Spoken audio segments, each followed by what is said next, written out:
आमदार दिगंबर आणि तवडकरान मंत्रीपदाचो सोपूत घेतलो, मात अजून खातें वाटप ना।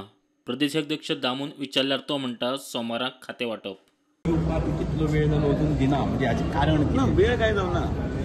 जसं अमास आशिल्ली, तांच्यांनी सांगिल्लें की अमाशेचे हातून भितर हें करनाका, कारण आमच्या हातून भितर एक आसा की हिंदू हातून भितर बरें काम आसा तें मातशें पंचांग आनी हें तिथी मुहूर्त पळोवन करता।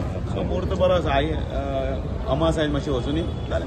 मुहूर्त केन्ना बरो आसा? सामको दामबाबा दीस अलॉटमेंट करता, दामबाबा दीस सादारण खंयची मिनिस्ट्री कशी सोमारा तें जालें म्हणून दिता तें रोखडेंच। तुमकां पयलीं सगळ्यांत तुमकां पयलीं कळटा। काल विजयान एक तुगेलो स्टेटमेंट केला की हो सीएम इज ओवरलोडेड म्हणून, त्या संदर्भात कितें 45 खाती आसात, काय कमेंट करपाना, चवथीचे परबे येता काय बी। मजगती मंत्री दिगंबराक PWD जाल्यार मंत्री रमेश तवडकराक खेळा खातें मेळुये म्हूण चर्चा।